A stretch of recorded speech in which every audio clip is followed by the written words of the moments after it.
Friends, तैयारी के आगमन का जो इनिशिएटिव है, जो ऑफर हम लेकर आए हैं, इसकी पूरी डिटेल आपको वीडियो के लास्ट में मिलेगी। निर्णय IAS by officers for future officers. Hi guys, welcome to the session and also welcome to the channel. So in the series of discussion of the content of social security, which is a very important component and the special component of UPSC PFO examination, today we are going to discuss about a very important act, that is Maternity Benefit Act 1961. Friends, बहुत important act है। Examination point of view से काफी questions पहले भी आ चुके हैं and again there is a very high probability कि 2025 एग्जाम्स में भी क्वेश्चन यहां से पूछे जाएंगे। तो जो भी इंपॉर्टेंट प्रोविजंस हैं उसे हम कवर करेंगे इस पर्टिकुलर एक्ट में। ठीक है, मैं आपको बताऊंगा क्या क्या प्रोविजंस इंपॉर्टेंट है और कहां से किस टाइप के क्वेश्चन जो है वो आ सकते हैं आपके एग्जामिनेशन में। तो चलिए स्टार्ट करते हैं discussion without wasting time here. अगर हम बात करेंगे इस मैटरनिटी बेनिफिट एक्ट 1961 की, सो मैटरनिटी बेनिफिट एक्ट, इसका नाम ही है मैटरनिटी बेनिफिट एक्ट। ठीक है, मैटरनिटी बेनिफिट, जो मदर्स हैं, ठीक है, जो यहां पर मदर्स हैं, जो यहां पर प्रेग्नेंट मदर्स हैं, जो यहां पर यू कैन से जो ऐसी मदर्स हैं जो यहां पे चाइल्ड डिलीवर करने वाली हैं, उनके बेनिफिट के लिए एक्ट बनाया गया है। क्योंकि ऑब्वियस सी बात है, अगर वो वर्किंग है तो बहुत डिफिकल्ट हो जाता है। आपने देखा ही होगा, अगर कोई विमेन है जो प्रेग्नेंट भी है, जो वर्किंग भी है, उसके लिए बहुत डिफिकल्ट है सारी चीजें मैनेज करना, क्योंकि हेल्थ वाइज तो वो ऑलरेडी काफी चीजें सफर कर रही होती है। ठीक है, उसके बाद एम्प्लॉयमेंट का प्रेशर, उसके बाद फिर यहाँ पे जॉब लॉस का प्रेशर, तो काफी प्रेशर्स होते हैं। तो इसीलिए यहाँ पर इस एक्ट को इनेक्ट किया गया है ताकि उन्हें बेनिफिट दिया जा सके, उनके बेनिफिट के लिए कुछ किया जा सके, क्योंकि अल्टीमेटली जो चाइल्ड वो डिलीवर करेंगे वो इंडिया का फ्यूचर है। ठीक है, तो एटलीस्ट उनकी हेल्थ में और जो बच्चे हैं उसकी हेल्थ में, दोनों मदर और बच्चे की हेल्थ में किसी भी तरीके का कोई नेगेटिव इंपैक्ट नहीं पड़ना चाहिए, किसी भी तरीके का कॉम्प्रोमाइज नहीं होना चाहिए। इसीलिए ये एक्ट बहुत इंपॉर्टेंट है, क्योंकि अगर ये एक्ट नहीं होगा तो फिर क्या होगा? क्या आपको लगता है कि एम्प्लॉयर सारी फैसिलिटीज प्रोवाइड करेंगे, एम्प्लॉयर इतना टेक केयर करेंगे? मैं नहीं बोल रहा कि सारे एम्प्लॉयर्स एक जैसे हैं, बट कुछ एम्प्लॉयर्स अच्छे हैं, लेकिन मोस्ट ऑफ द एम्प्लॉयर्स तो अपना प्रॉफिट ही सोचेंगे। राइट, प्रेगनेंसी के टाइम पर हो सकता है कि वो बोले कि भाई आप यहां पर जॉब टर्मिनेट कर दीजिए। राइट, क्योंकि अब फर्दर कुछ टाइम तक आप जॉब नहीं कर पाएंगे तो हम फ्री की सैलरी तो आपको देंगे नहीं। तो कहने का मतलब है कि एम्प्लॉयर खुद से इनिशिएटिव लेने के चांसेस जो है वो बहुत कम है, उसकी प्रोबेबिलिटी बहुत कम है। तो इसीलिए गवर्नमेंट को इंटरवीन करना पड़ता है ताकि गवर्नमेंट जो है वो राइट्स को प्रोटेक्ट कर सके, चाहे वो लेबरर्स के राइट्स हो, चाहे वो मदर्स के राइट हो, चाहे वो किसी भी सेगमेंट के राइट्स हो, गवर्नमेंट को इंटरवीन करना पड़ता है। अगर वो खुद से इनिशिएटिव ले सामने वाली पार्टी, तो ऑब्वियस बात है फिर गवर्नमेंट का इंटरवेंशन कम हो जाएगा। बट यहां पे एक्चुअल में वो अपने प्रॉफिट के बारे में ज्यादा सोच रहा होगा, जिसके चलते यहां पर एक्सप्लॉयटेशन हो सकता है। क्योंकि जो मदर्स हैं, जो होने वाली मदर्स हैं, जो चाइल्ड डिलीवर करने वाली हैं, वो कहीं ना कहीं अपनी जॉब भी नहीं छोड़ना चाहती, क्योंकि एक फाइनेंशियल रिसोर्सेज है, एक फाइनेंशियल डिपेंडेंसी है उनकी। ठीक है, फाइनेंशियल बैकअप उनका रेडी है, और अगर वो जॉब नहीं छोड़ेंगी, उसी तरीके से चीजों को लेती रहेंगी, तो ऑब्वियसली बात है कहीं ना कहीं उनकी हेल्थ पर और उनके बच्चे की हेल्थ पर एक नेगेटिव इंपैक्ट पड़ सकता है, which is not good for our country and which is not good for anything, not good for any society itself. ठीक है, चलिए स्टार्ट करते हैं discussion. As usual the very first thing is the objective of the act. हमेशा ही कोई भी act जो होता है वो किसी ऑब्जेक्टिव के साथ इनेक्ट किया जाता है, आपको बहुत अच्छे तरीके से पता है। राइट, तो यहां पर इस एक्ट को भी एक बहुत ही इंपॉर्टेंट ऑब्जेक्टिव के साथ इनेक्ट किया गया है, that is an act to regulate the employment of. ठीक है, ऐसा एक्ट जो एम्प्लॉयमेंट को रेगुलेट करेगा। किसके एम्प्लॉयमेंट को रेगुलेट करेगा? विमेन के एम्प्लॉयमेंट को रेगुलेट करेगा इन सर्टेन एस्टेब्लिशमेंट्स। कुछ एस्टेब्लिशमेंट्स हैं, सारे यूनिवर्सल एस्टेब्लिशमेंट्स नहीं, कि इंडिया में जो भी एस्टेब्लिशमेंट्स है सबके ऊपर नहीं, बल्कि कुछ एस्टेब्लिशमेंट्स के ऊपर यहां पर क्या होगा, कुछ एस्टेब्लिशमेंट्स के ऊपर यहां पर एप्लीकेबल होगा। विमेन के जो एम्प्लॉयमेंट है उसको यहां पर रेगुलेट करेगा with respect to certain period, कुछ पीरियड्स के लिए, ऐसा नहीं कि हमेशा, कुछ पीरियड्स के लिए। वो कौन से पीरियड्स होंगे? वो होंगे before and after child birth, child birth से जस्ट पहले और चाइल्ड बर्थ के जस्ट बाद। ठीक है, to provide for maternity benefit, maternity benefit उनको प्रोवाइड करना। Right, further certain other benefits, कुछ और भी बेनिफिट्स यहां पे मेंशन किए गए हैं। तो यही है ऑब्जेक्टिव इस पर्टिकुलर एक्ट के, कि कोई ऐसी पर्सन, कोई ऐसी वुमेन है जो यहां पे चाइल्ड बर्थ करने वाली है, जिन्होंने चाइल्ड बर्थ कर दिया है, ठीक है जी, वो उन्हें मैटरनिटी बेनिफिट प्रोवाइड करना और उन्हें कुछ सर्टेन अदर बेनिफिट्स भी प्रोवाइड करना। This is the objective of this particular maternity benefit act 1961। क्या ये लॉज इंपॉर्टेंट है आपके एग्जामिनेशन पॉइंट ऑफ व्यू से? गाइस, बहुत ज्यादा इंपॉर्टेंट है। अगर मैं social security as a whole में कंसीडर करूं तो वो एक कंपोनेंट हो गया, उसमें दो सेगमेंट्स हैं, social security schemes and social security laws. If you ask कि sir which one is more important, I would say social security laws are very important. इसका ज्यादा वेटेज है, अभी तक का जो ट्रेंड है मैं उसके हिसाब से बात कर रहा हूं। सोशल सिक्योरिटी स्कीम्स का वेटेज थोड़ा सा कम है। मैं ऐसा बिल्कुल भी नहीं बोल रहा हूं कि आपको स्कीम्स नहीं करना, सिर्फ लॉस करने हैं, आपको सब कुछ करना है, बट द थिंग इज मैं आपको फैक्ट बता रहा हूं जो आपको कंसीडर करना है, जो चीज आपको यहां पर ध्यान रखनी है, राइट। चलिए गाइस, मूविंग अहेड, आप आगे बात करते हैं एप्लीकेशन पर कि ये एक्ट कहां पर अप्लाई होता है।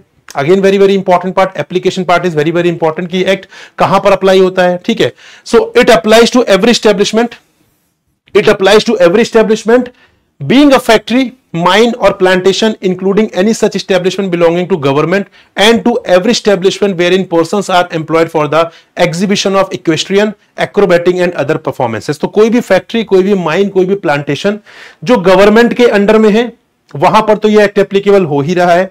और साथ ही साथ ऐसे एस्टेब्लिशमेंट जहां पे इक्वेस्ट्रियन, इक्वेस्ट्रियन मतलब घुड़सवारी, आप मान लीजिए घुड़सवारी, ठीक है, जहां पे एक्रोबैटिक्स मतलब जिम्नास्टिक वाली जो एक्सरसाइज है, तो जिम्नास्टिक वाला जो परफॉर्मेंसेस होती हैं वो परफॉर्म की जा रही हैं, या कोई अदर परफॉर्मेंसेस है, तो ऐसा एस्टेब्लिशमेंट जहां पर लोग इसलिए इस पर्टिकुलर एक्टिविटीज में इन्वॉल्व है, एम्प्लॉयड है, that is equestrian, acrobatic and other performances, तो वहां पर भी ये एक्ट एप्लीकेबल होगा। किसी भी इंडस्ट्रियल एस्टेब्लिशमेंट में एक्ट एप्लीकेबल होने का क्या मतलब है? एक्ट एप्लीकेबल होने का सिंपल सा मतलब है कि इस एक्ट के जो भी प्रोविजंस हैं उनका कंप्लायंस उनके लिए मैंडेटरी हो जाता है। अगर वो उसका कंप्लायंस नहीं करेंगे, अगर वो उसका वायलेशन करेंगे, कॉन्ट्रवेंशन करेंगे किसी प्रोविजन का, तो obviously they have to face the penalty. Got it? Further, within the meaning of, to every establishment within the meaning of any law for the time being in force, ठीक है, any law मतलब कोई भी law जो उस समय effect में है, in relation to shops and establishment in state in which 10 or more persons are employed or were employed on any day of the preceding 12 months। so कोई भी ऐसा लॉ जो इफेक्ट में है with respect to shops and establishment से related कोई भी law जो इफेक्ट में है जहां पर 10 या उससे ज्यादा लोग यहां पर एसोसिएटेड है, एम्प्लॉयड है उस पर्टिकुलर इंडस्ट्रियल एस्टेब्लिशमेंट में, या पिछले 12 मंथ्स में 10 या उससे ज्यादा लोग थे। कभी मान लेते आज 9 पर्सन वहां पर एम्प्लॉयड है, लेकिन 2 महीने पहले वहां पर 11 लोग थे, तब भी वो जो एक्ट है वो उस इंडस्ट्रियल एस्टेब्लिशमेंट पर एप्लीकेबल होगा। फ्रेंड्स, ये बहुत इंपॉर्टेंट है, एप्लीकेशन पार्ट से डायरेक्टली क्वेश्चन पूछ लिए जाते हैं। ये नंबर बहुत इंपॉर्टेंट है, कई बार आपके एग्जाम में आता है 10 और मोर, 50 और मोर, 100 और मोर, तो ये आपको याद रखना है, ठीक है, कि यहां पर 10 या उससे ज्यादा अगर किसी भी इंडस्ट्रियल एस्टेब्लिशमेंट में पर्सन एसोसिएटेड है, एम्प्लॉयड है, देन इन दैट केस उनके ऊपर ये एक्ट एप्लीकेबल होगा उस इंडस्ट्रियल एस्टेब्लिशमेंट के ऊपर, और या तो पिछले 12 महीने में कभी भी 10 या उससे ज्यादा रहे हैं तो भी यहां पर एप्लीकेबल होगा। राइट, फर्दर बात करें, स्टेट गवर्नमेंट में declare that the provisions of this act shall apply also to any other establishment but approval of central government and 2 months notice is mandatory for the purpose. अगर यहां पर कोई भी establishment यहां पर इन 2 कैटेगरीज में fall नहीं हो रहा है, ठीक है, या कोई भी एस्टेब्लिशमेंट यहां पर डेफिनेशन क्लॉज में फॉल नहीं हो रहा है, उसके बाद भी यहां पर क्या हो रहा है, उसके बाद भी यहां पर स्टेट गवर्नमेंट चाहे तो किसी भी एस्टेब्लिशमेंट पर इस एक्ट को अप्लाई कर सकती है, लेकिन अगेन उसके लिए 2 मंथ का नोटिस चाहिए, क्योंकि आप किसी के ऊपर कोई नई चीज दे रहे हैं, आप किसी के ऊपर कोई नई चीज इंपोज कर रहे हैं या एप्लीकेबल कर रहे हैं, तो उसको तैयार होने का मौका देना चाहिए। तो यहां पे 2 मंथ्स का एडवांस नोटिस उस पर्टिकुलर एस्टेब्लिशमेंट को कि भाई आपके ऊपर यहां पर मैटरनिटी बेनिफिट एक्ट एप्लीकेबल होने वाला है, तो आप रेडी हो जाइए। और साथ ही साथ सेंट्रल गवर्नमेंट की अप्रूवल भी लगेगी, तो सेंट्रल गवर्नमेंट ने अप्रूवल दे दिया, साथ ही साथ 2 महीने का नोटिस सर्व हो गया, देन उस एस्टेब्लिशमेंट के ऊपर भी यहां पर मैटरनिटी बेनिफिट एक्ट जो है वो एप्लीकेबल हो जाएगा। ठीक है जी, चलिए moving ahead, definition clause very very important. Again I would से कि हमेशा ही इंपॉर्टेंट होता है यहां पर डेफिनेशन क्लॉज, आपके एग्जामिनेशन पॉइंट ऑफ व्यू से तो होता ही है, आपके अंडरस्टैंडिंग पॉइंट ऑफ व्यू से भी होता है। ठीक है जी, दोनों पॉइंट ऑफ व्यू से इंपॉर्टेंट है। एप्रोप्रिएट गवर्नमेंट की डेफिनेशन इंपॉर्टेंट नहीं है आपके एग्जामिनेशन पॉइंट ऑफ व्यू से, लेकिन आपको समझना जरूरी है। एप्रोप्रिएट गवर्नमेंट जो टर्म यूज किया जाता है बेसिकली सेंट्रल गवर्नमेंट और स्टेट गवर्नमेंट दोनों के टर्म्स में किया जाता है। ठीक है, तो एप्रोप्रिएट गवर्नमेंट का मतलब होता है कि जिस इंडस्ट्रियल एस्टेब्लिशमेंट का कंट्रोल सेंट्रल गवर्नमेंट के पास है, उस केस में central government will be the appropriate government. जिन इंडस्ट्रियल एस्टेब्लिशमेंट का कंट्रोल स्टेट गवर्नमेंट के पास है या स्टेट गवर्नमेंट के अंडर है, तो उसके लिए appropriate government will be the state government. ठीक है जी, तो एप्रोप्रिएट गवर्नमेंट जो भी होगा उनका बहुत इंपॉर्टेंट रोल होता है हर जगह पर, तो वहां पे उस केस में स्टेट गवर्नमेंट या central government as the case में भी वो यहां पर ऑर्डर देंगे, डिसीजन लेंगे, जो भी चीजें रहेंगी। तो यहां पे एस्टेब्लिशमेंट बीइंग अ माइन, कोई ऐसा एस्टेब्लिशमेंट है जो माइन है, माइन तो आप समझते हैं माइंस जो होती है हमारी, या where persons employed for the exhibition of equestrian, acrobatic and other performances. तो ऐसा कोई एस्टेब्लिशमेंट जहां पे लोग एम्प्लॉयड हैं इक्वेस्ट्रियन के लिए, घुड़सवारी के लिए, जहां पर लोग एम्प्लॉयड हैं एक्रोबैटिक के लिए, दैट इज जिम्नास्टिक परफॉर्मेंसेस और अदर परफॉर्मेंसेस के लिए, या फिर कोई एस्टेब्लिशमेंट माइंस है, तो उस केस में एप्रोप्रिएट गवर्नमेंट कौन रहेगा? सेंट्रल गवर्नमेंट रहेगी। ठीक है जी, और अगर बात करें in relation to any other establishment, उस केस में यहां पर state government will be the appropriate government. ठीक है, चलिए मूविंग अहेड, अगली डेफिनेशन यहां पर स्टैब्लिशमेंट की ही डेफिनेशन है। हम बार बार एक टर्म यूज कर रहे हैं स्टैब्लिशमेंट स्टैब्लिशमेंट, तो स्टैब्लिशमेंट की ही एक डेफिनेशन है। किसे यहां पर स्टैब्लिशमेंट कंसीडर किया जा रहा है?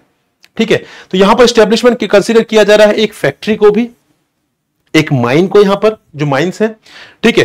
Establishment where persons are employed for the exhibition of equestrian, acrobatic and other performances, इसके बारे में मैंने डिस्कस कर लिया आपके साथ, ठीक है। कोई प्लांटेशन है, अ शॉप और एस्टैब्लिशमेंट, कोई शॉप और एस्टैब्लिशमेंट है, establishment to which this act have been declared under section 2, इन सारे केसेस, इन सारे ही एस्टैब्लिशमेंट्स को एस्टैब्लिशमेंट माना गया है अंडर दिस एक्ट। और इसका सिंपल सा मतलब आपको पता ही है, 10 या उससे ज्यादा लोग एसोसिएटेड है इनमें से किसी में भी, then maternity benefit act would be applicable on this particular industrial establishment, ठीक है, राइट। चलिए आगे बढ़ते हैं। यहां पर वेज का इंपॉर्टेंट रोल है गाइस। यहां पर वेज का क्यों इंपॉर्टेंट रोल है? क्योंकि यहां पर जो बेनिफिट है, जो मैटरनिटी बेनिफिट है, ठीक है, क्योंकि यहां पर जो मैटरनिटी वाला जो पीरियड है, ठीक है, जब कोई वुमेन जो है चाइल्ड डिलीवर कर रही है, तो उस केस में क्या होगा? उस केस में वो ऑब्वियस सी बात है लीव पर रहेंगी, उस समय वो काम तो नहीं कर पाएंगी, तो उस टाइम पर भी उन्हें वेज मिलेगी, राइट। तो इसलिए ये तो पता होना चाहिए वेज हम बोल किसे रहे हैं, अदरवाइज एम्प्लॉयर क्या देगा? एम्प्लॉयर तो चाहेगा मेरा पैसा बचे, क्योंकि कोई पर्सन जो है, कोई जो वर्कमैन है, कोई जो एम्प्लॉय वो काम नहीं कर रहा है, उसे यहां पर एम्प्लॉयर को पैसा देना पड़ रहा है, तो एम्प्लॉयर को ये चीज तो कहीं ना कहीं प्रॉब्लमेटिक लगेगी, तो यहां पर वो कम वेज देना चाहेगा। तो इसीलिए वेज की क्लैरिटी होना बहुत जरूरी है कि वेज क्या है, ताकि वो वेज किसी भी तरीके से कम ना किया जा सके, किसी भी तरीके से यहां पर उसको, जो वर्कमैन है, जो यहां पर विमेन है, उसको यहां पर डिसएडवांटेजेस पोजीशन में ना डाला जा सके बाय द एम्प्लॉयर। तो यहां पे वेजेस की बात करें, सो ऑल रेम्यूनरेशन पेड और payable in cash to a women, कोई भी रेम्यूनरेशन जो यहां पर कैश में पे किया जा रहा है, ठीक है। कैश अलाउंसेस जो डियरनेस अलाउंस, महंगाई भत्ता और house rent allowance that is HRA मिल रहा है, प्लस इंसेंटिव बोनस, कुछ यहां पर बोनस भी दिया जा रहा है, plus money value of the concessional supply of food grains and other articles. तो यहां पे जो कंसेशनल फूड सप्लाई होती है, जैसे गवर्नमेंट यहाँ पे कंसेशनल फूड सप्लाई करती है, जैसे 2 रुपए kilo you can say wheat, 3 रुपए किलो राइस, इस तरीके से अगर इसके लिए कोई मनी वैल्यू प्रोवाइड की जा रही है, तो वो, तो इस सारे के सारे चीजें जो है वो उनको वेज कंसिडर किया जाएगा। लेकिन कुछ ऐसी चीजें भी हैं जिन्हें वेज की डेफिनेशन में नहीं ऐड किया जाएगा, जैसे for example contribution paid by the employer to pension और प्रोविडेंट फंड और for benefit of the women. तो ऐसा कोई कॉन्ट्रीब्यूशन जो यहां पर एम्प्लॉयर कर रहा है, यहां पर पीएफ में, ठीक है, प्रोविडेंट फंड में, पेंशन फंड में, या वुमेन के बेनिफिट के लिए, उसे यहां पर वेज कंसिडर नहीं किया जाएगा, right. Any bonus other than incentive bonus plus gratuity payable, ऐसा कोई बोनस जो यहां पर इंसेंटिव के तौर पर दिया गया या जो ग्रेच्युटी मिलनी है उनको, वो भी यहां पर वेज में नहीं मानी जाएगी। Overtime earnings and any deduction और payment made on accounts of fines, तो जो भी ओवर टाइम अर्निंग, उन्होंने ओवर टाइम काम करके उन्होंने कमाया है, वो भी वेज की डेफिनेशन में नहीं आएगा। साथ ही साथ कोई डिडक्शन यहां पर हुआ है जो फाइन्स की तरह इंपोज किए गए थे, कुछ फाइन लगी थी जिसके चलते आपकी सैलरी कट हो गई, तो उसे भी यहां पर वेज का पार्ट नहीं माना जाएगा। तो यहां पर इन 3 चीजों को वेज का पार्ट नहीं माना जाएगा, ठीक है, यहां पर इन 3 चीजों को वेज का पार्ट नहीं माना जाएगा। हो सकता है, देखिए यहां पर अगर मैं बात करूं, यहां पे मान लेते हैं कि यहां पर जो अमाउंट इसको पे होता है किसी विमेन को, वो होता है 5000 रुपीज, ठीक है, 5000 रुपीज। अब यहां पर इन्हें जो इंसेंटिव है वो मिल रहा है यहां पे 2000 रुपए, गॉट इट। तो कल को एम्प्लॉयर क्या बोलेगा, जब उनका मैटरनिटी वाला टाइम पीरियड चल रहा होगा, उस टाइम पर एम्प्लॉयर बोलेगा कि ठीक है मैं आपको वेज प्रोवाइड कर रहा हूं, यहां पर उन्होंने 3000 रुपीज दे दिए, ठीक है जी, और यहां पर उन्होंने बोला कि लीजिए 2000 रुपीज इंसेंटिव, तो इंसेंटिव तो वेज है ही नहीं, यहां पर एम्प्लॉयर अपना पैसा बचाना चाह रहा है, ठीक है। तो यहां पर सिंपल सी बात आएगी, यहां पर वो डिस्प्यूट होगा, डिस्प्यूट रिजॉल्व किया जाएगा और एम्प्लॉयर को बोला जाएगा कि इसको आप 3000 नहीं देंगे, इसको आप 5000 देंगे, क्योंकि ये जो 2000 आप एक्स्ट्रा दे रहे हैं ये वेज की डेफिनेशन में है ही नहीं, तो ये वेज तो कंसीडर की नहीं जाएगी। तो 2000 तो वो देंगे ही देंगे, क्योंकि इंसेंटिव है, उनका बोनस है, साथ ही साथ आप 5000 रुपीज उनकी जो वेज बनती है आप वो भी देंगे, मतलब 7000 देंगे यहां पर आप, ठीक है जी, राइट। चलिए मूविंग अहेड, आगे बढ़ते हैं। अब यहां पर कोड प्रोविजंस की तरफ आगे चलते हैं। Employment of women prohibited during certain period, तो कुछ पीरियड्स में जो वुमेन का एम्प्लॉयमेंट उसे प्रोहिबिट किया गया है, मतलब कुछ टाइम पीरियड ऐसा है जहां पर विमेन को प्रोहिबिट किया गया कि आप काम नहीं करेंगे, और साथ ही साथ एम्प्लॉयर को भी डायरेक्शन दिया गया है कि भाई आप उस टाइम पीरियड में विमेन को अपने यहां पर एम्प्लॉय नहीं करेंगे, दोनों के लिए है, ठीक है। क्या है प्रोविजन, आइए देखते हैं। Employment of women prohibited during certain periods, कुछ सर्टेन पीरियड्स हैं जहां पर उनका एम्प्लॉयमेंट प्रोहिबिट किया गया है। For example, no employer shall knowingly employ a woman in any establishment during the 6 weeks immediately following the delivery day of her delivery, miscarriage और medical termination of pregnancy। कोई भी वुमेन ऐसी है जिन्होंने child deliver किया है, या basically यहां पर मिसकैरेज हुआ है या मेडिकल टर्मिनेशन हुआ है प्रेगनेंसी का, तो उसके 6 वीक के अंदर इमीडिएटली जिस दिन ये चीज हुई है उसके 6 वीक के अंदर कोई भी एम्प्लॉयर जो है वो यहां पर एम्प्लॉयमेंट पर नहीं रखेगा किसी भी वुमेन को। यहां पर लिखा है नोइंगली, ये इंपॉर्टेंट। नोइंगली का मतलब है जानकर, अगर उसे ये इंफॉर्मेशन है एम्प्लॉयर को कि ऐसा ऐसा हुआ है इस वुमेन के साथ, तो उस केस में 6 वीक्स तक वो उसे एम्प्लॉयमेंट पे नहीं रखेगा। ये स्ट्रिक्ट यहां पर डायरेक्शन दिए गए हैं किसको, एम्प्लॉयर को। क्यों? क्योंकि ऑब्वियस सी बात है यहां पर जो मदर है, जो वुमेन है, ठीक है, वो तो काम करना चाहेंगी क्योंकि हो सकता है उनको फाइनेंशियली इश्यू हो, ठीक है, ऑब्वियस सी बात है, बट यहां पर उनकी हेल्थ कहीं ना कहीं कॉम्प्रोमाइज होगी इन सब के चलते। इसीलिए गवर्नमेंट ने स्ट्रिक्ट यहां पर जो ऑर्डर्स हैं वो दिए हैं, गवर्नमेंट ने स्ट्रिक्ट प्रोविजंस यहां पर ऐड किए हुए हैं। इस एक्ट में स्ट्रिक्ट प्रोविजंस मेंशन है कि यहां पर जिस भी दिन यहां पर डिलीवरी हो रही है या मिसकैरेज हो रहा है या मेडिकल टर्मिनेशन हो रही है प्रेगनेंसी की, उसके 6 वीक्स तक यहां पर किसी भी तरीके से एम्प्लॉयर जो है किसी वुमेन को काम नहीं देगा, ठीक है। और साथ ही साथ ये जो लाइबिलिटी है विमेन के ऊपर भी डाली गई है, that no women shall work in any establishment during the 6 weeks immediately following the day of a delivery, miscarriage और मेडिकल टर्मिनेशन ऑफ प्रेगनेंसी। मतलब वुमेन को भी बोला गया है कि जिस दिन आपकी यहां पर डिलीवरी हो रही है, मिसकैरेज हो रहा है या मेडिकल टर्मिनेशन ऑफ प्रेगनेंसी हो रही है, उसके 6 वीक्स तक आप काम नहीं करेंगे। और साथ ही साथ एम्प्लॉयर को भी बोला है कि आप भी काम पर नहीं रखेंगे, ठीक है, क्योंकि यहां पे दोनों को दिया, इसलिए गवर्नमेंट, आप समझ सकते हैं इस चीज की सीरियसनेस की, यहां पर दोनों को डायरेक्शन यहां पे क्लियरली मेंशन है। इसका मतलब कितने सीरियस इशू है कि अगर आप काम करेंगे तो आपको हेल्थ वाइज काफी चीजें यहां पे कॉम्प्रोमाइज करनी पड़ सकती हैं, जो शॉर्ट टर्म में तो ठीक है, अगर आप यंग है तो you can recover, but definitely these things will cost you in the long run. तो लॉन्ग रन में ये डेफिनेटली आपके लिए हार्मफुल होगी और इसीलिए यहां पर ये प्रोविजन बहुत ही स्ट्रिक्टली मेंशन्ड है। आगे बढ़ते फर्दर, यहां पर यह भी बोला गया है कि कुछ केसेस में यहां पर एम्प्लॉयर क्या करेगा, एम्प्लॉयर ऐसे कोई भी काम वुमेन से नहीं करवाएगा, ठीक है, ऐसे कोई भी काम वुमेन से नहीं करवाएगा जिसमें उनको लॉन्ग स्टैंडिंग आवर्स, मतलब काफी देर तक उन्हें खड़े रहने की जरूरत है, ऐसा कोई भी काम यहां पर नहीं कराएगा, ठीक है जी। तो यहां पर जो आर्डस नेचर के हैं, जो यहां पे लॉन्ग आवर्स ऑफ स्टैंडिंग की डिमांड करते हैं, तो यहां पर ऐसे काम नहीं कराएगा प्रेगनेंसी से पहले, ठीक है, मतलब प्रेगनेंसी से पहले मतलब डे ऑफ डिलीवरी से पहले। तो यहां पे क्या प्रोविजन है कि यहां पर the period refer to in here the period of 1 month immediately preceding the period of 6 weeks before the date of her expected delivery, ठीक है।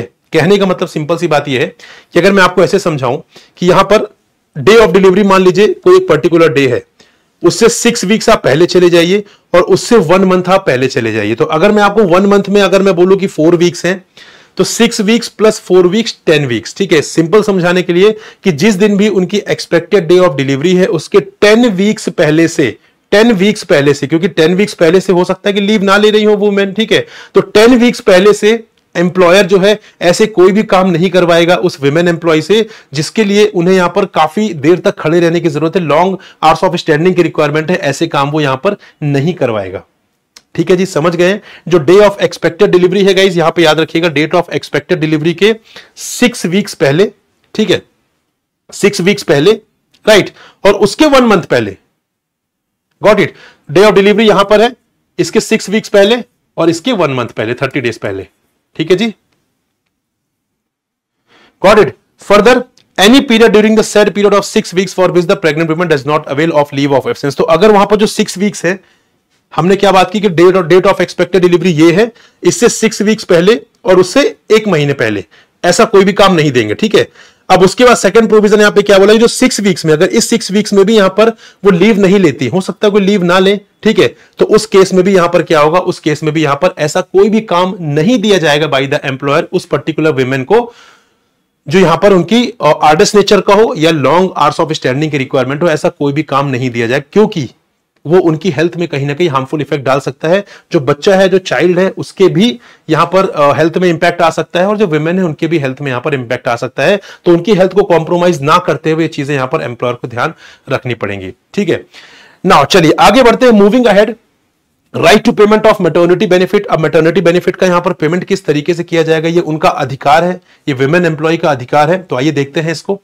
Every woman shall be entitled to the payment of maternity benefit at the rate of the average daily wage for the period of her actual absence। तो जब भी वो absent थी यहां पर, ठीक है, जब भी वो एब्सेंट थी, तो एब्सेंट है यहां पर अपनी मैटरनिटी बेनिफिट अवेल कर रही है, उनको उस पीरियड के लिए वेज दिया जाएगा। क्या वेज कम दिया जाएगा? जी नहीं, जो वेज वो एक्चुअली ले रही थी जब वो काम कर रही थी, जब वो लीव पर नहीं थी, वही उसी रेट पर उन्हें यहां पर वेज प्रोवाइड किया जाएगा, right. This is what it is written here. Every women shall be entitled to the payment of maternity benefit at the rate of the average daily wage for the period of her actual absence। ठीक है, इसका मतलब है the period immediately preceding the date of her delivery, जो भी उनका delivery से पहले का पीरियड था वो उनका डे ऑफ डिलीवरी, और उसके बाद any period immediately following that day. तो जिस दिन डिलीवरी होनी थी उस दिन, उसके पहले अगर वो लीव पर है और उसके बाद अगर वो लीव पर है, तो उस केस में उन्हें एवरेज डेली वेज जो उन्हें मिल रही थी जब वो काम कर रही थी, उसी पर उन्हें मैटरनिटी बेनिफिट जो है वो पे किया जाएगा, राइट। कोई कम नहीं, कोई ज्यादा नहीं, सेम रेट पर, ठीक है।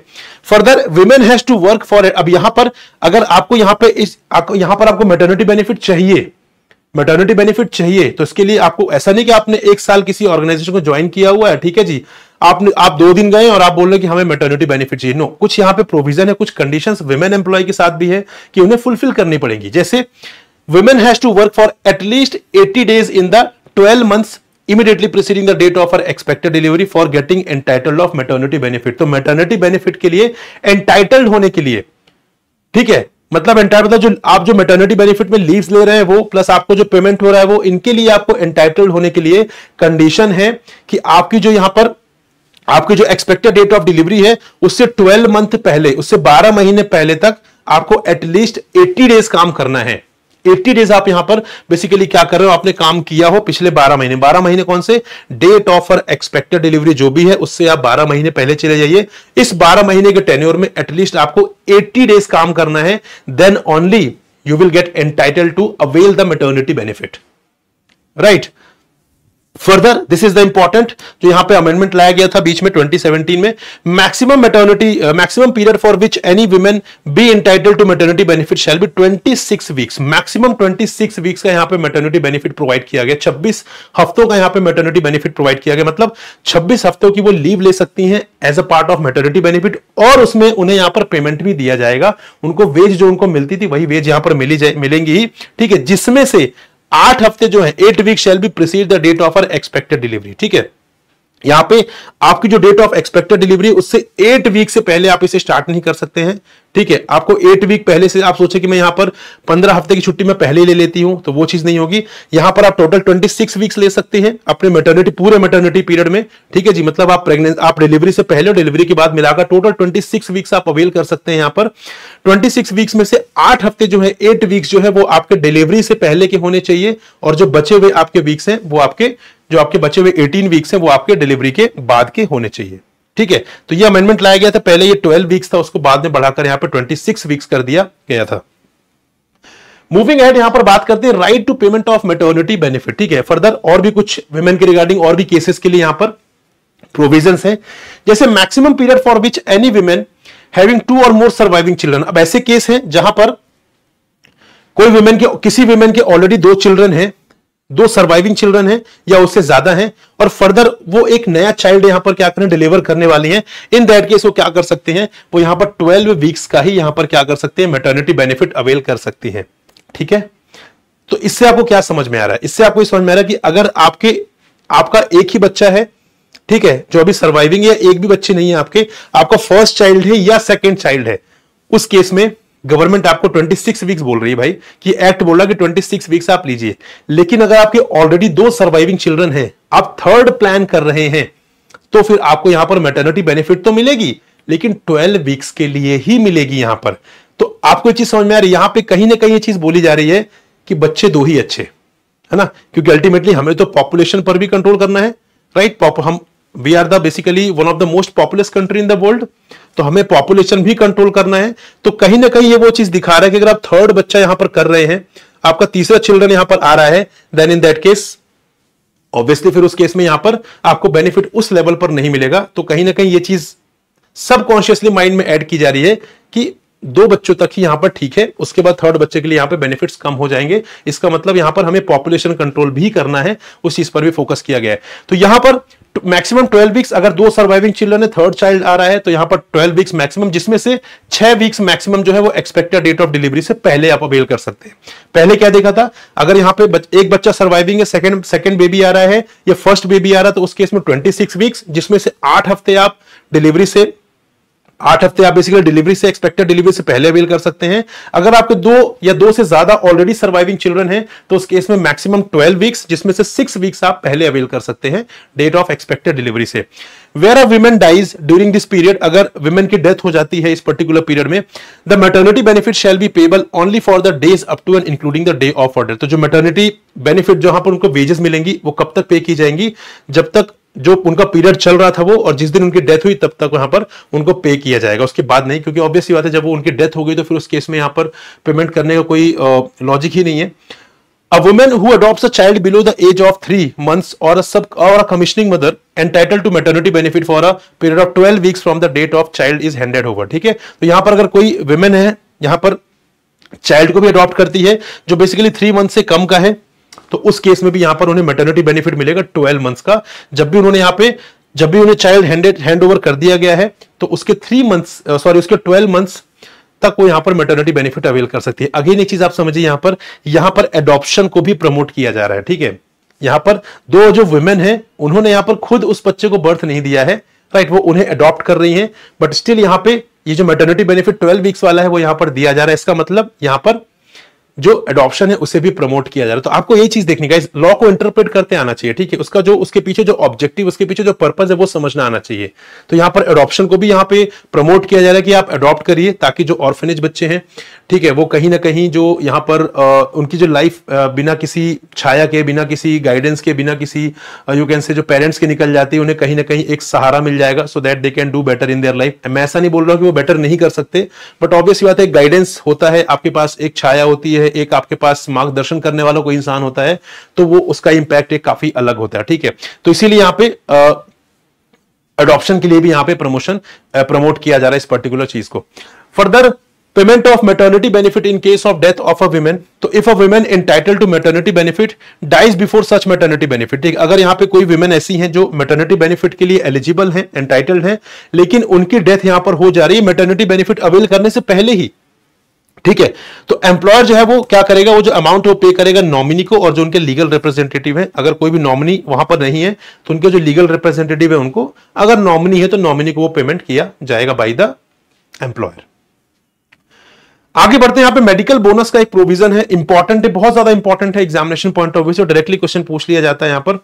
तो यहां पर every women entitled to maternity benefit shall also be entitled to receive medical bonus। तो यहां पर जो भी वुमेन मैटरनिटी बेनिफिट के लिए इंटाइटल्ड हैं वो यहां पर मेडिकल बोनस भी उन्हें दिया जाएगा बाय द एम्प्लॉयर। ठीक है, अगर यहां पे किसी भी तरीके का प्री नेटल कन्फाइनमेंट और postnatal care is provided, नहीं प्रोवाइड की जा रही by the employer free of charge, तो अगर यहां पर एम्प्लॉयर यहां पर किसी भी तरीके से free of cost prenatal या पोस्ट नेटल केयर जो होती है वुमेन की वो प्रोवाइड नहीं कर रहा है, तो उस केस में यहां पर एम्प्लॉयर जो मेडिकल बोनस भी प्रोवाइड करेगा। अगर कर रहा है तो मेडिकल बोनस नहीं प्रोवाइड करेगा, अगर नहीं कर रहा है prenatal and postnatal care तो उस केस में यहां पर मेडिकल बोनस प्रोवाइड किया जाएगा। किसको? उस पर्टिकुलर वुमेन को कौन प्रोवाइड करेगा? एम्प्लॉयर। ये अमाउंट बहुत इंपॉर्टेंट है 3500 का। ठीक है, पहले ये 1000 होता था, बाद में अमेंडमेंट लाया गया 3500 इसे यहां पर कर दिया गया है, तो ये अमाउंट बहुत इंपॉर्टेंट है। और यहां पे सेंट्रल गवर्नमेंट इस अमाउंट को बढ़ाकर 20,000 रुपीज कर सकती है। This is also very very important कि मैक्सिमम अभी जो रखा गया है कि मैक्सिमम सेंट्रल गवर्नमेंट इसको बढ़ाकर 20,000 कर सकती है। जैसे पहले 1000 था, बाद में बढ़ाकर इसे 35 कर दिया गया। इस तरीके से over the period of time इसे बढ़ाता चला जाएंगे और ये बाद में 20,000 तक पहुंच सकता है। अभी कल को इसमें भी अमेंडमेंट कर सकते हैं, बट राइट नाउ अभी के लिए 20,000। ठीक है, ये दोनों ही जो फिगर है ये बहुत इंपॉर्टेंट है एग्जामिनेशन के लिए। आगे बात करते हैं लीव फॉर मिसकैरेज। तो इन केस ऑफ मिसकैरेज और मेडिकल टर्मिनेशन ऑफ प्रेगनेंसी, अगर यहां पे मिसकैरेज हो रहा है या मेडिकल टर्मिनेशन ऑफ प्रेगनेंसी हो रही है तो वहां पे लीव ले सकती हैं। Women shall be entitled to leave, क्योंकि ऑब्वियसली बात है जब आपका मिसकैरेज हो रहा है या मेडिकल टर्मिनेशन हो रही है प्रेगनेंसी की, तो कहीं ना कहीं हेल्थ वाइज आप एकदम से फिट नहीं है ना भाई। आपने पूरा एक जो बच्चा है आपने कैरी किया 8 मंथ्स 9 मंथ, उसके बाद अगर सपोज यहाँ पे मिसकैरेज हो रहा है, मिसकैरेज तो जल्दी हो रहा है या बाद में मेडिकल टर्मिनेशन हो रहा है, तो उस केस में कहीं ना कहीं आप तुरंत तो एकदम से एक्टिव नहीं हो जाएंगे, आपको टाइम चाहिए रिकवरी के लिए। Got it? तो यहां पे उसके लिए क्या है, विमेन जो है वो लीव के लिए इंटाइटल्ड रहेंगे विद वेजेस के साथ। ठीक है, अदरवाइज लीव का मतलब ही नहीं अगर वेजेस नहीं मिल रही है तो leave with wages at the rate of maternity benefit for a period of 6 weeks immediately following the day of miscarriage और मेडिकल टर्मिनेशन। तो 6 हफ्ते तक के लिए मतलब almost you can say 1.5 month के लिए जब भी वो मिसकैरेज हो रहा है या जब भी वो मेडिकल टर्मिनेशन ऑफ प्रेगनेंसी हो रही है, तो उस केस में जिस दिन से वो हो रहा है उसके 6 वीक्स तक यहाँ पे लीव के लिए एंटाइटल्ड है वेजेस के साथ। ठीक है, क्योंकि ऑब्वियस बात है उन्हें रिकवर करने का टाइम चाहिए, हेल्थ वाइज उन्हें रिकवर करना है, तो ऑब्वियस बात है उसके लिए टाइम चाहिए, एकदम से इमीडिएटली उठकर वो काम पे नहीं आ सकती है। फर्दर यहाँ पे कई बार प्रेगनेंसी की वजह से यहाँ पे इलनेस भी आ जाती है। ठीक है, और डिलीवरी के टाइम पर भी इलनेस आ जाती है, प्री मैच्योर बर्थ भी हो जाता है कई बार बच्चों का। ठीक है, बच्चों को कई बार कुछ बेबी 7 मंथ में हो जाते हैं, कुछ बेबीज 8 मंथ में हो जाते हैं, प्री मैच्योर बर्थ भी हो जाता है। तो और कई बार क्या होता है miss carriage, medical termination pregnancy की वजह से या ट्यूबेक्टोमी ऑपरेशन की वजह से भी यहाँ पे इलनेस हो जाती है। ठीक है, तो इलनेस तो बहुत ही कॉमन है इन सारे केसेस में, क्योंकि इतना कुछ उन्हें बेयर करना है, तो ऑब्वियस बात है इलनेस तो आ ही सकती है। तो इलनेस के लिए भी यहाँ पे प्रोविजन है that in these cases a women shall be entitled to leave with wages at the rate of maternity benefit for a maximum period of 1 month. तो यहाँ पे 1 मंथ का यहाँ पे लीव का जो प्रोविजन है वो मेंशन किया गया कि अगर यहाँ पे इलनेस आ रही है out of pregnancy, delivery, miscarriage, medical termination या फिर premature birth of child, इन सब से किसी की वजह से भी अगर उन्हें यहां पर इलनेस आ रही है तो यहां पर मैक्सिमम 1 मंथ का लीव वो यहां पे अवेल कर सकते हैं विथ वेजेस, क्योंकि वो भी मैटरनिटी बेनिफिट का ही पार्ट है।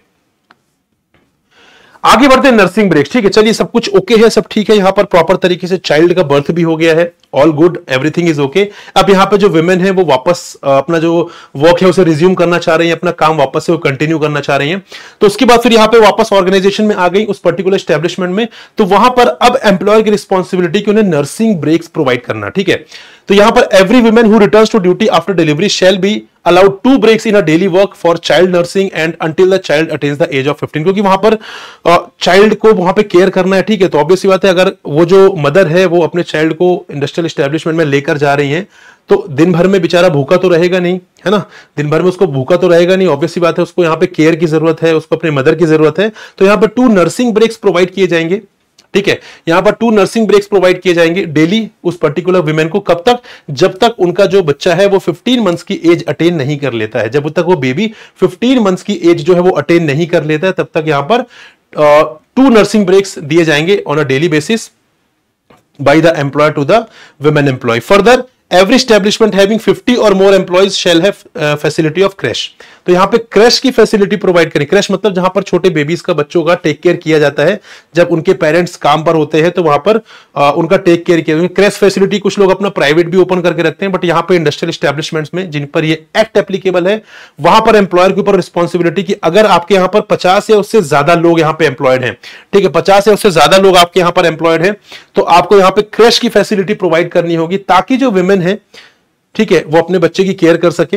राइट, तो यहां पे क्रैश फैसिलिटी प्रोवाइड, क्योंकि देखिए ऑब्वियस ही बात है ना कि यहां पर घर पर तो छोड़कर आ नहीं सकते हैं अपने बच्चे को। ठीक है जी, घर पर अगर उनके कोई भी नहीं है टेक केयर करने वाला, और कोई भी होगा तो इनिशियली बच्चे को मां की जरूरत पड़ती है। ठीक है, तो एकदम से आप घर पर तो नहीं छोड़ सकते, आपकी शिफ्ट है 8 आवर्स की, आपको आने जाने में 10 आवर्स लगभग हो जाते हैं, तो 10 आवर्स तक बच्चा इनिशियली जब जिसका भी जन्म अभी हुआ है वो एकदम से दूर तो नहीं रह सकता और होना भी नहीं चाहिए। Got it. तो इसीलिए यहां पे क्रैश फैसिलिटी प्रोवाइड की जाएगी बाय द एम्प्लॉयर, जो यहां पे 50 और मोर एम्प्लॉयज वाले इंडस्ट्रियल एस्टेब्लिशमेंट होंगे। और employer shall allow 50 visits a day, 4 visits a day to the crash by the women, which shall also include the interval for rest allowed to her। तो यहां पे 4 visits a day, यहां पे crash में 4 visits at least यहां पे allow करनी पड़ेगी। किसको? एम्प्लॉयर को, कि आप 4 विजिट्स यहां पे क्रैश में जा सकते हैं, अपने बच्चे को टेक केयर कर सकते हैं, देख सकते हैं। ठीक है, तो जो भी उनके रिक्वायरमेंट से बच्चे की पूरी कर सकते हैं आप। तो यहां पर 4 ऐसी विजिट जो है वो हर दिन यहां पे अलाउ करना पड़ेगा एम्प्लॉयर को क्रैश के लिए। क्लियर है? ये सारे के सारे जो प्रोविजन हमने डिस्कस किए, they all are very very important. अब यहां पर है अपॉइंटमेंट ऑफ इंस्पेक्टर्स। जैसा कि मैंने आपको पहले भी बताया हुआ है कि यहां पर जो एक्ट होते हैं उसमें एक न एक अथॉरिटी होती है जो उस एक्ट के प्रॉपर तरीके से कंप्लाइंस में यहां पे सबको ओवरसी करते हैं कि यहां पे इसका प्रॉपर तरीके से कंप्लाइंस हो रहा है या नहीं हो रहा है, कुछ इश्यूज तो नहीं आ रहे हैं। ठीक है, कहीं पर कुछ चैलेंजेस तो नहीं, कोई इसे वायलेट तो नहीं कर रहा है, कोई कॉन्ट्रावीन तो नहीं कर रहा है प्रोविजंस को। तो यहां पे इंस्पेक्टर्स को अपॉइंट किया जा रहा है। तो इंस्पेक्टर्स यहां पे सिंपल सा है, इंस्पेक्टर्स यहां पे जा सकते हैं किसी भी इंडस्ट्रियल एस्टेब्लिशमेंट्स में जहां पर ये एक्ट एप्लीकेबल है, वहां पर जाके रजिस्टर, नोटिस, जो भी चीजें सब चेक कर सकते हैं। वहां के जो विमेन एम्प्लॉयज है उनसे मिल सकते हैं, उनको यहाँ पे एक्चुअल में सारी फैसिलिटीज प्रोवाइड की जा रही है नहीं वो भी पूछ सकते हैं, खुद भी इंस्पेक्शन कर सकते हैं। इनका नाम इंस्पेक्टर है तो सारी चीज इंस्पेक्ट कर सकते हैं। और कहीं भी अगर ऐसा लगता है कि यहाँ पर वायलेशन किया जा रहा है तो ऑब्वियसली बात है penalty will be imposed on the employer. ठीक है, तो जेनरिक सा प्रोविजन होता है यहाँ पे इंस्पेक्टर की जो ड्यूटीज हैं वो यही हैं कि सारी तरीके से प्रॉपर तरीके से इंस्पेक्शन करना। कभी भी वो एंटर कर सकते हैं एस्टेब्लिशमेंट में, सारे रिकॉर्ड चेक कर सकते हैं, एम्प्लॉय से मिल सकते हैं, फैसिलिटीज चेक कर सकते हैं। जैसे हमने क्रैश की फैसिलिटी देखी तो वहां पर मान लेते हैं 100 एम्प्लॉयज ऑलरेडी काम कर रहे हैं बट क्रैश फैसिलिटी प्रोवाइडेड नहीं है, तो सारी चीजें वहां पर प्रॉपर तरीके से इंस्पेक्शन करने की जो रिस्पॉन्सिबिलिटी है वो इंस्पेक्टर की ही है।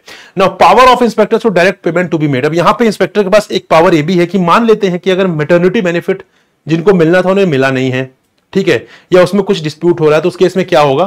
तो यहां पे एनी वुमेन क्लेमिंग दैट, कोई भी वुमेन ऐसी जो क्लेम कर रही है यहां पर, ठीक है, दैट मैटरनिटी और other benefit has been improperly withheld, जो मैटरनिटी बेनिफिट है उसे इम्प्रॉपरली विदहेल्ड कर लिया गया है, उसे यहां पर दिया नहीं गया है बाय द एम्प्लॉयर, ठीक है, या फिर डिस्चार्ज और dismissal by employer on account of her absence from work, जब वो अपने मैटरनिटी पीरियड में एब्सेंट थी तो उन्हें यहां पर उनकी ड्यूटी से डिसमिस कर दिया गया, उनकी सर्विसेज को टर्मिनेट कर दिया गया।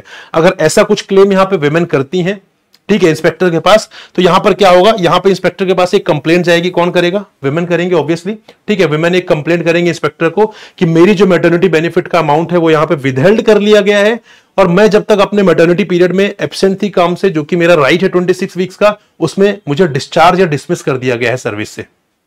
उसके बाद यहां पर inspector may pass such order as are just and proper, तो यहां पे इंस्पेक्टर एनालाइज करेगा सारी चीजों को, उसके बाद इंस्पेक्टर यहां पे अपना ऑर्डर जो है पास करेगा। और यहां पर अगर इंस्पेक्टर को लगता है कि कोई मैटरनिटी बेनिफिट का जो अमाउंट है वो यहां पे विदहेल्ड कर लिया गया है, तो यहां पर फिर वो क्या करेगा? यहां पर फिर वो एक सर्टिफिकेट इशू करेगा कलेक्टर को, ठीक है, और कलेक्टर फिर उस अमाउंट को रिकवर करेगा, ठीक है, और वो अमाउंट रिकवर करके कहां जाएगा?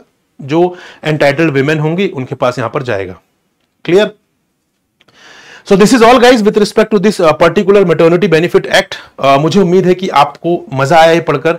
काफी इंपॉर्टेंट चीजें हमने यहाँ पर कवर की हैं गाइस बहुत अच्छे तरीके से। और ये जो हमारी सीरीज चल रही है ना यहाँ पर, तो यहाँ पर ऑलरेडी इससे पहले भी सेशंस जा चुके हैं, आप उसे प्लीज रेफर करिए ताकि आप उन्हें अच्छे तरीके से कर सके। जो भी चीज हम यहाँ पर डिस्कस कर रहे थे all are important from the examination point of view, तो आपको बहुत अच्छे तरीके से उसे कवर करना। आइए कुछ क्वेश्चन देखते हैं यहाँ पर कि आप इन क्वेश्चंस को अटेम्प्ट कर पाते हैं या नहीं कर पाते हैं। Which one of the following is the total period of maternity leave admissible to a women employee having two or more than two surviving children under the provisions of the Maternity Benefit Amendment Act 2017? क्या है जी? Obviously बात है 12 weeks, ठीक है। अगर 2 या 2 से ज्यादा सर्वाइविंग चिल्ड्रन है फिर तो आपको 12 वीक्स का ही यहाँ पर जो मैटरनिटी बेनिफिट है वो प्रोवाइड किया जाएगा। Further, under the provisions of Maternity Benefit Act 1961, every women employee after delivery of a child who returns to duties to be provided with nursing breaks till the child attains the age of how many months? 12 months, 15 months, 10 months or 18 months? So answer is option number B here, that is 15 months. Right guys? ठीक है, सो this is all friends. यहां पर एक important information है आप लोगों के लिए कि यहां पर क्योंकि लॉ थोड़ा सा टेक्निकल होता ही है और आप सभी लोग तो यहां पर लॉ बैकग्राउंड से नहीं होंगे, मेजोरिटी ऑफ द पीपल जो लॉ बैकग्राउंड से नहीं होंगे और उन्होंने कभी लॉ पढ़ा भी नहीं होगा, आई कैन टोटली अग्री, ठीक है। बट यहां पर द थिंग इज कि यहां पर आपके लिए हम कॉम्प्रिहेंसिव कोर्स लेकर आए हैं और आपके लिए स्पेशल कोर्स भी है।